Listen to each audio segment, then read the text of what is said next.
Hello student, last video we start a new lesson number 16. The name of lesson is Biodiversity and Conservation. We also learn what is the biodiversity. Today we learn about the hotspot. So start today's topic. What do you understand by hotspot? यानी कि hotspot के बारे में आप क्या जानते हैं, उससे संबंधित आज हम स्टडी करेंगे।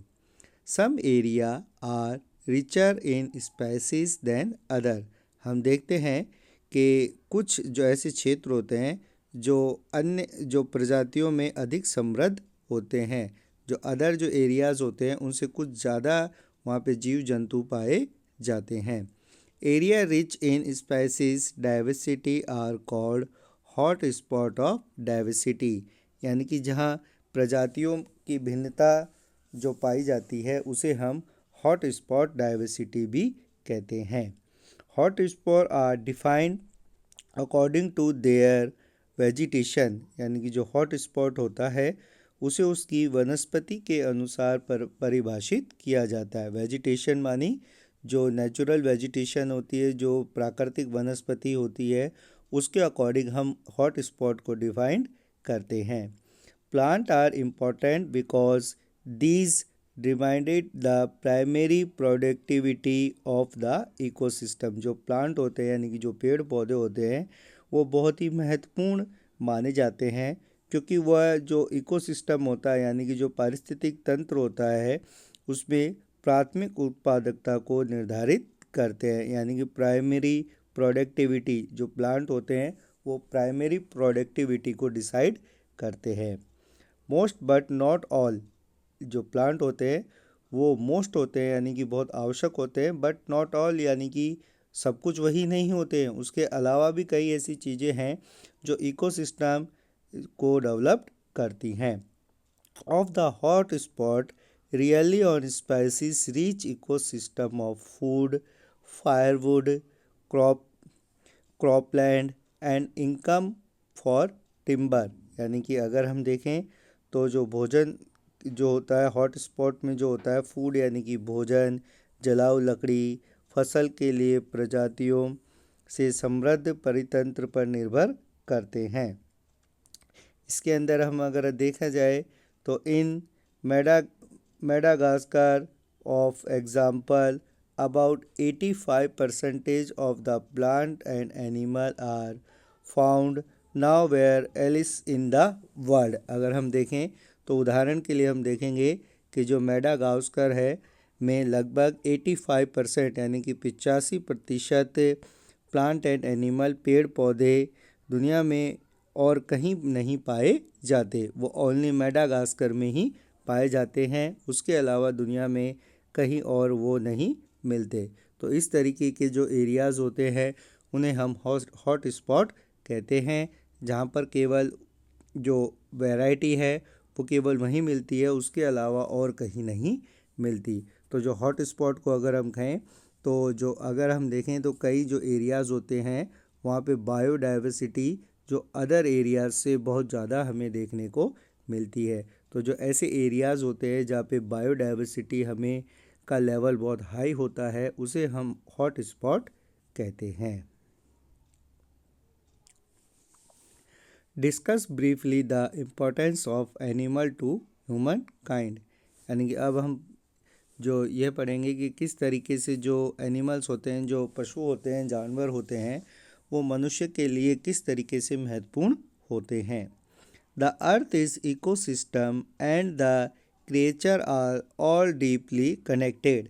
जो पृथ्वी है, पृथ्वी पर जो इकोसिस्टम है यानी कि जो पारिस्थितिक तंत्र है उसमें सभी जो जीव जंतु हैं वो आपस में एक दूसरे से डीपली कनेक्टेड यानी कि गहराई से जुड़े हुए हैं। मतलब आपस में हम एक दूसरे के ऊपर निर्भर होते हैं, आपस में हम एक दूसरे से कनेक्टेड होते हैं। These the extent of many species depend on the survival of others, यानी कि इससे कह सकते हैं कि जो स्पेसीज यानी कि प्रजातियां होती हैं वो अपना जीवन व्यतीत करने के लिए एक दूसरे के ऊपर डिपेंडेड होती हैं। and don't think human being are the एक्सकेप्टेशन, यानी कि ऐसा नहीं है कि मानव इसका अपवाद है। जो हम हैं यानी कि जो मानव है वो भी अपने जीवन यापन के लिए अलग अलग जो स्पेसीज यानी प्रजातियां होती हैं उनके ऊपर डिपेंडेड होता है। As disconnected from nature as many of us humans have become, there are many animals we really on the over benefit and वेलवुड। अगर हम देखें तो हम में से जितने भी लोग प्रकृति से अलग हो गए हैं, ऐसे कई जानवर हैं जिन पर हम अपने लाभ और भलाई के लिए भरोसा करते हैं। Many animals actually help people just be performing their natural role in the environment and we benefiting from their service of free। हम देखते हैं कि कई जानवर वास्तव में अपने वातावरण में अपनी प्राकृतिक भूमिका निभाकर लोगों की मदद करते हैं और हम मुफ्त में उनकी सेवाओं का लाभ लेते हैं। तो ऐसे कई ऐसे एनिमल्स हैं, कई ऐसे जानवर हैं जो अपना नेचुरल रोल प्ले करके और जो ह्यूमन बीइंग होता है उसको बेनिफिट देते हैं। तो हम कह सकते हैं कि जो ह्यूमन बीइंग है उनके लिए एनिमल्स एक इम्पॉर्टेंट है, क्योंकि जिस तरीके से एनिमल हम पे डिपेंडेड है, ठीक उसी तरीके से जो ह्यूमन बीइंग है वो भी एनिमल पर डिपेंडेड माना जाता है। What do you understand by exotic species, यानी कि विदेशी प्रजातियों के से हम क्या समझते हैं।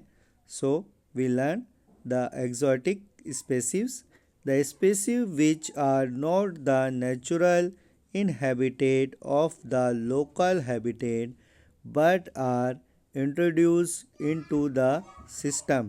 अगर हम देखते हैं तो जो ऐसी प्रजातियां जो लोकल हैबिटेट यानी कि जो अपनी स्थानीय निवास है उसकी प्राकृतिक निवासी नहीं होती है, नेचुरल हैबिटेट नहीं होती है, बट लेकिन वो सिस्टम में पेश की जाती है, यानी कि जो इकोसिस्टम है उसमें वो इंक्लूड हो जाती हैं। उन्हें हम दे कॉल्ड एक्जॉटिक स्पेसीज, उसे हम विदेशी प्रजातियां भी कहते हैं। मतलब वो उस जगह की प्रॉपर जो नेचुरल हैबिटेशंस उनका वहाँ पे नहीं होता है, बट वो वहाँ के इकोसिस्टम में जो इंक्लूड हो जाती हैं उसे हम एक्जॉटिक स्पेसीज यानी कि विदेशी प्रजातियां भी कहते हैं।